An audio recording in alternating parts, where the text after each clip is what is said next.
There are moments in sport that feel like scenes from an old legend. Moments where one figure becomes more than flesh and bone, more than medals and records, and instead embodies a spirit.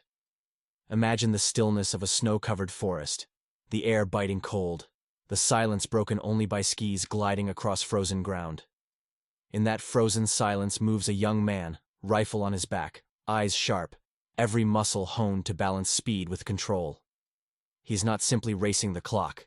He is racing against history, against expectation, and against himself. That young man is Frank Ullrich, a boy from Thuringia, who became one of the most remarkable figures biathlon has ever seen. His story is not only about triumphs and gold medals, but also about resilience, tragedy, reinvention, and a lifelong search for meaning in a world that constantly demanded more of him. This is not just the tale of a sportsman, but of a human being who knew how to rise, stumble, rise again, and keep moving forward. Frank Ullrich was born on January 24, 1958, in the small town of Trüssetal, in the wooded heart of Thuringia, East Germany. It was a world defined by snow, by rugged landscapes, and by a political system that saw sport not as pastime, but as national duty. In East Germany, children with talent were spotted early, taken into schools that forged them into athletes, and expected to bring glory to their homeland. Frank's childhood carried all the warmth of family, but also the cold edges of a system that demanded discipline from the youngest age. His father worked as a toolmaker, and also served as a biathlon referee. It was that small twist of fate, a man who volunteered in sport, who believed in fairness and rules, that nudged his son toward the path that would define his life. From the moment Frank could walk in the snow, he was surrounded by the vocabulary of rifles, skis, and stopwatches. As a child, Frank was energetic, curious, and full of that stubborn drive that marks future champions. He played in the forests, learning instinctively to read the terrain, to balance on slippery slopes, to push his legs and lungs through biting wind. Winters were harsh, but to him they felt natural, even welcoming. Snow was not an obstacle, it was the canvas of his youth. He often said later that the forest of Thuringia felt like a second home, a place where solitude was never loneliness, but a chance to hear his own heartbeat. By the age of 9, he was already competing. In 1967, he lined up for the GDR Children's Championships, rifle almost too big for his small shoulders, skis clumsy beneath his feet, but his eyes already carried a seriousness rare for his age. Coaches noticed him quickly. His blend of raw skiing power and surprising steadiness with the rifle hinted at potential. He was not the strongest child, nor the fastest, but he had a gift few could match. He could calm himself in an instant, slow his pulse, and hit the target when it mattered. That gift would become his trademark. In the early 1970s, East Germany's sports system swept him into its machinery. He moved from his local school into a special children's and youth sports school, designed to mold promising youngsters into future champions. Life there was rigorous. Mornings of physical training before classes, afternoons of skiing drills, evenings of shooting practice or endurance work. At first, the routine felt overwhelming. But Frank adapted, as he always did, finding focus in repetition, pride in small improvements. He was mentored by Vito Kühne and later Horst Weisheit, coaches who believed in his potential but never allowed him to get comfortable. Every day was a test, and every test shaped him. By 1972, at just 14 years old, he was already showing what he could do. He finished second in a 5-kilometer race at the Spartakiad, the youth festival of sport that East Germany used to showcase its talent. The following years brought even more proof of his progress. In 1975, as part of the East German relay team, he became youth world champion. For a teenager, the feeling of standing on a podium, anthem playing, flag raised, was intoxicating. But it also lit a fire in him. If he could be a youth champion, why not a world champion? Why not an Olympic champion? His daily life as a youth athlete was a mix of sacrifice and obsession. While other teenagers in Trüssetal might have spent evenings with friends, Frank was often on roller skis, sweating along asphalt roads in the summer sun, imagining the crunch of snow beneath him. He practiced shooting until the sound of the rifle felt as natural as his own heartbeat. He ran trails until his lungs burned, lifted weights to build endurance, and drilled balance on skis until falling was rare. In his spare moments, he sometimes scribbled thoughts in notebooks, not about school, but about how to ski faster, how to breathe steadier, how to hit every target. Even at 16, his life was narrowing into one mission. The turning point came in 1976, when at just 18 he was selected for the East German Olympic team heading to Innsbruck. Imagine that. A teenager, barely an adult, suddenly standing among the world's best, competing in front of thousands, carrying not only his dreams, but the pride of a nation. The pressure was immense. The GDR sports officials expected results, medals, proof that their system was superior. For Frank, it was both thrilling and terrifying. Yet in the 4x 7.5-kilometer relay, alongside teammates Manfred Geyer, Karl-Heinz Mentz, and Manfred Beer, he held his ground. They skied with precision, shot with nerve, and when the race ended, they had secured the bronze medal. Frank Ullrich, just 18, was now an Olympic medalist. The boy from Trusedel had arrived on the world stage. That bronze was more than a medal. It was a key unlocking a new world. From then on, Frank was no longer simply a promising youngster. He was a man expected to dominate. He joined the elite training camp in Oberhof, where days were carved into punishing schedules. Pre-dawn runs through snow, hours of skiing technique, dry shooting drills until his arms ached, tactical meetings with coaches, and constant review of his form. In summer he swapped skis for roller skis, sliding across asphalt with rifle strapped to his back, sweat dripping, breath labored, as coaches shouted split times and adjustments. Every detail mattered. In biathlon, the margin between glory and failure is a single bullet. One miss and medals vanish. Frank had a mind suited for this cruel precision.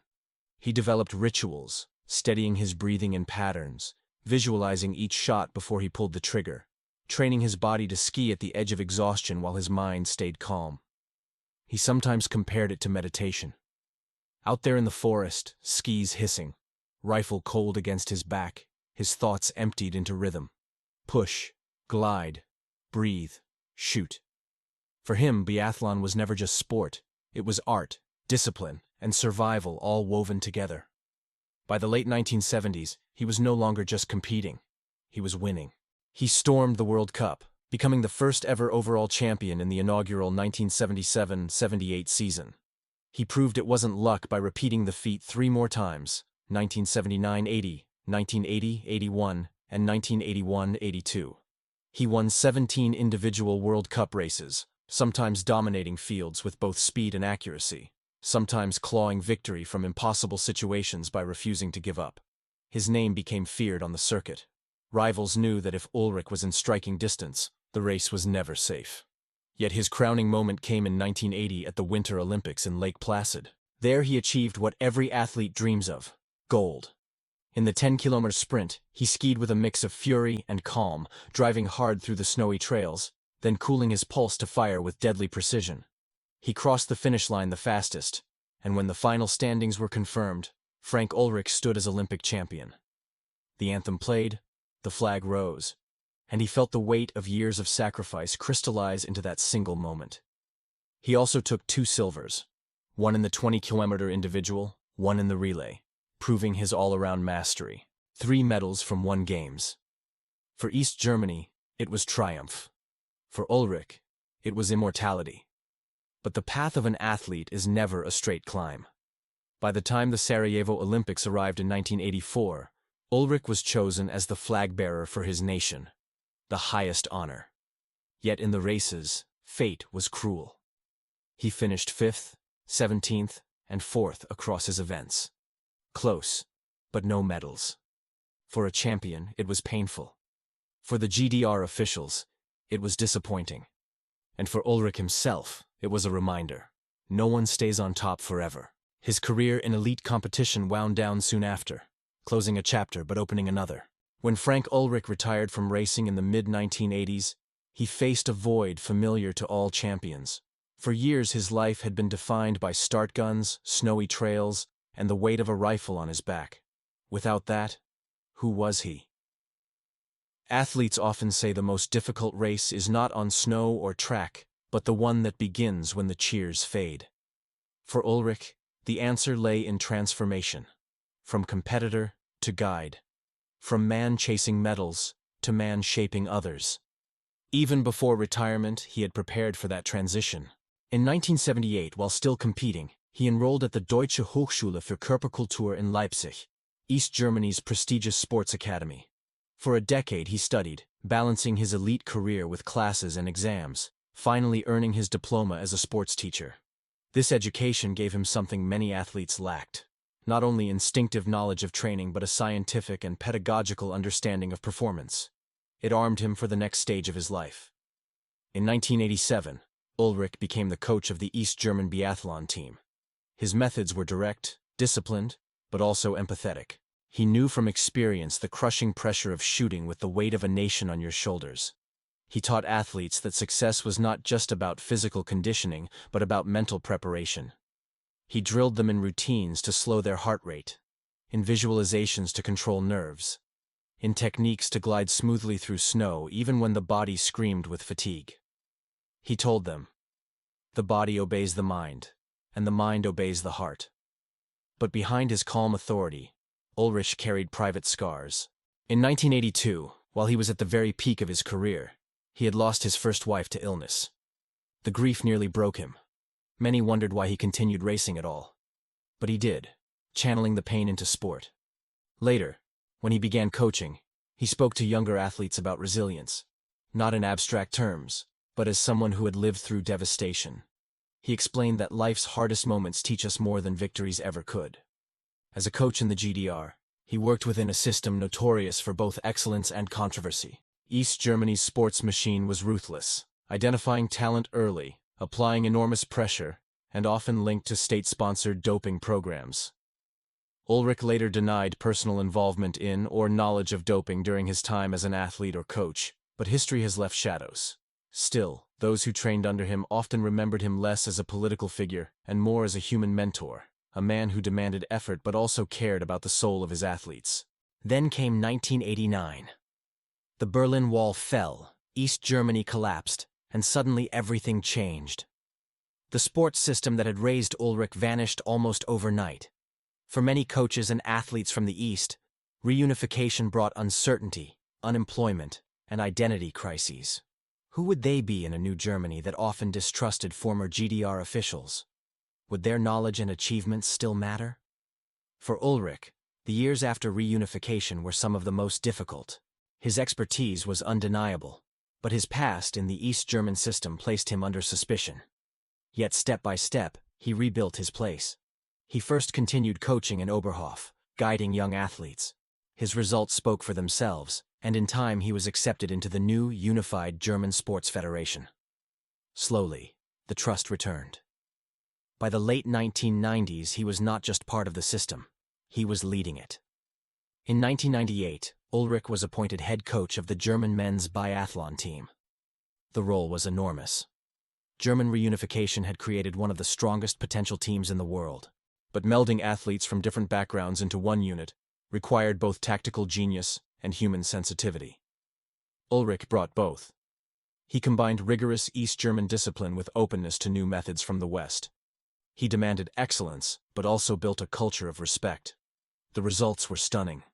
Under his leadership, Germany became a powerhouse in biathlon. His athletes captured 4 Olympic gold medals, 3 silvers, and 2 bronzes, along with countless world championship victories. He was there when legends like Rico Gross, Sven Fischer, Michael Grice, and later Arnd Pfeiffer emerged, guiding them, not just as a coach but as a mentor who understood the lonely weight of a rifle and the cold silence of a missed shot. Behind the scenes, Ullrich's methods were meticulous. He believed in long training blocks in Oberhof, where fog and hills tested endurance and sharpened focus. He was famous for pushing his athletes through exhausting ski intervals, then immediately demanding target shooting with penalties for misses. Sometimes he would deliberately raise the stakes, making them carry extra weight, adding surprise sprints, or firing questions mid-session to disrupt concentration. He wanted them ready for anything: gusting wind, roaring crowds, or the haunting silence of an Olympic final. He also emphasized unity. He often told his athletes, a relay team is not just 4 men skiing, it is 4 hearts beating in one rhythm. He drilled teamwork, trust, and the idea that every handover, every encouragement shouted in passing, mattered. Athletes later recalled that Ullrich could be harsh when effort lagged, but he was also the first to embrace them after victory or console them after defeat. Yet, as ever in his life, shadows followed.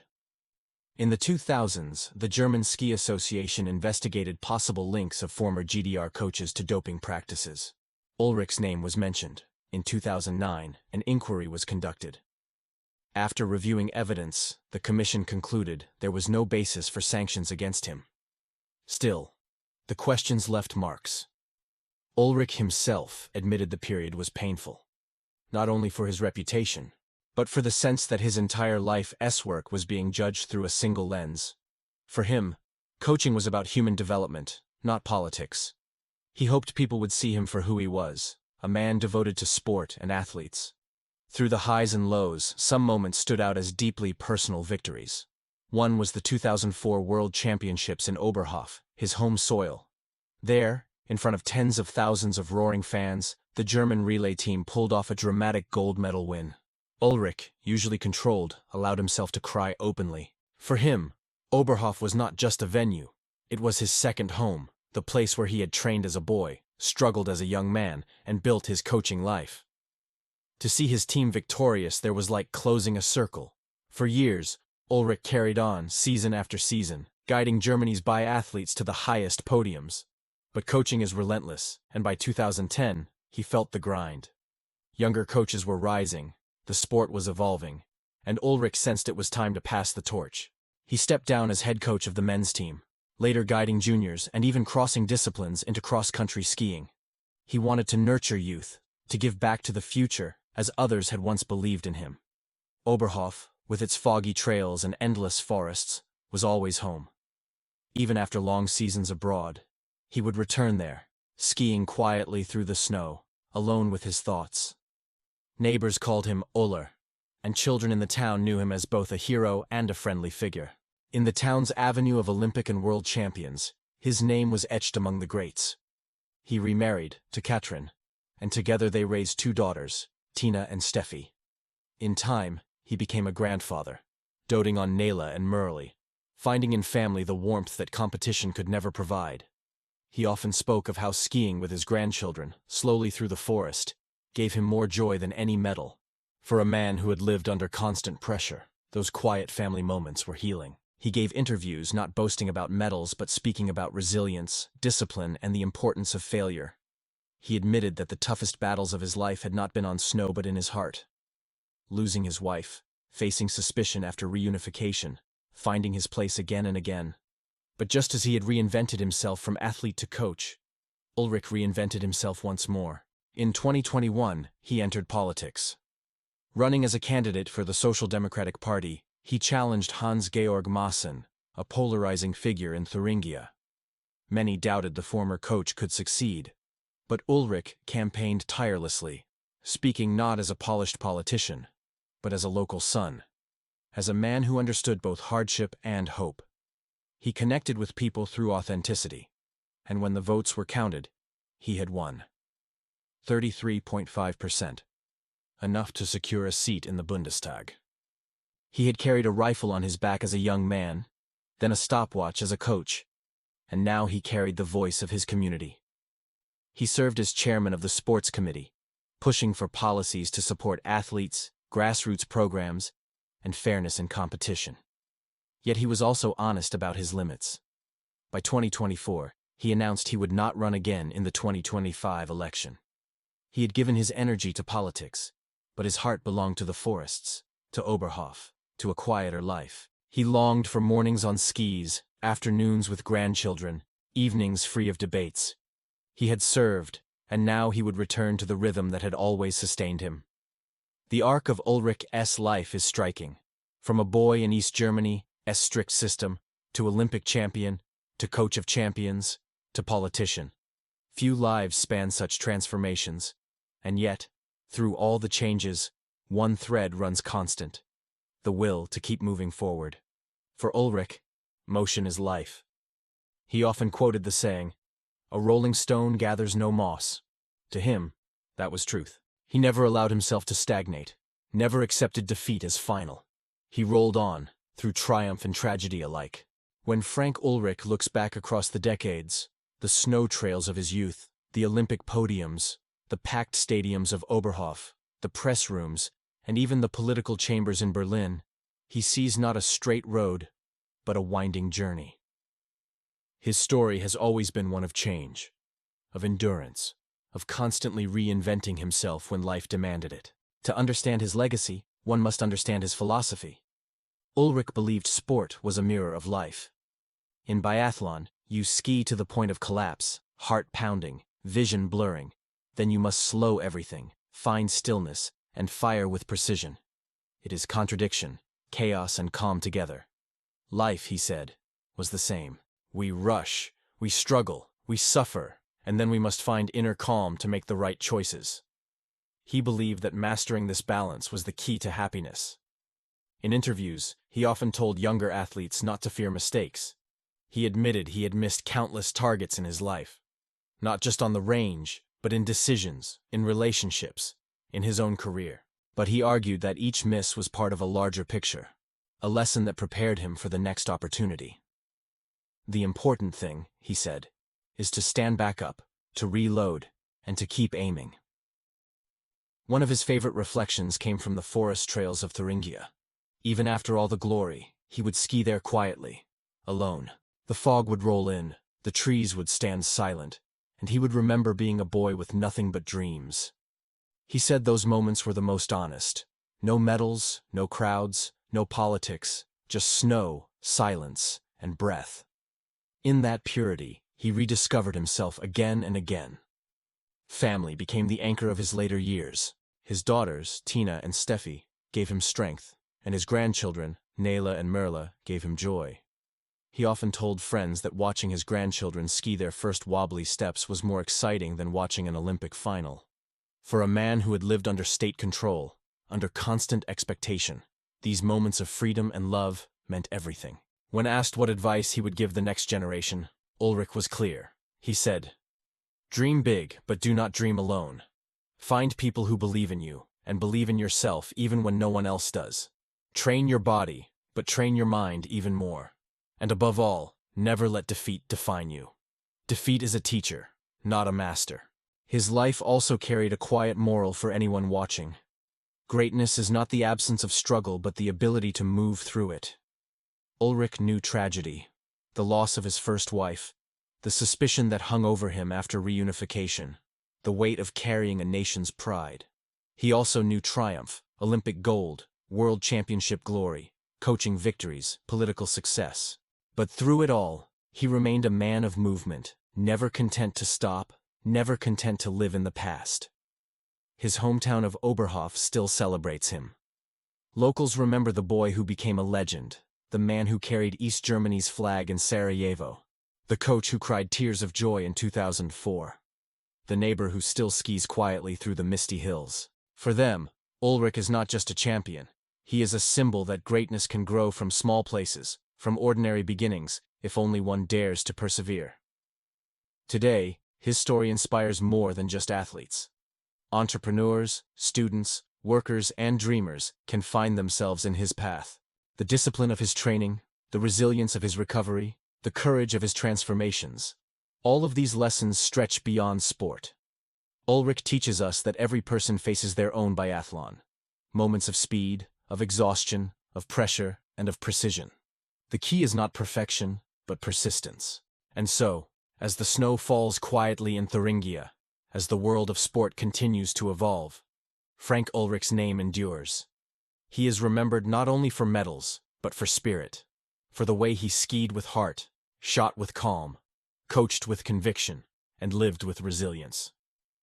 His story tells us that life is not about avoiding difficulty, but about finding purpose through it. If there is one final image to hold of Frank Ullrich, imagine him in the forest once more. The mist curls between trees, the air is crisp. He glides smoothly, rifle on his back, steady as ever. He pauses, looks at the targets ahead, breathes deeply, and fires true. Because that is who he has always been. Not just a biathlete, not just a coach, not just a politician, but a man who learned to move forward no matter the storm, who taught us that every missed shot is only a chance to aim again, And that is the legacy of Frank Ullrich, a legacy of resilience, of transformation, of never standing still. If you've enjoyed this journey through the life of one of biathlon's greats, remember, there are more stories like this waiting for you. Stories of triumph, tragedy, and the human spirit behind the medals. This is Behind the Medal. And if you want to keep discovering the lives that shaped sport, don't forget to subscribe, so you never miss a story that might just inspire your own.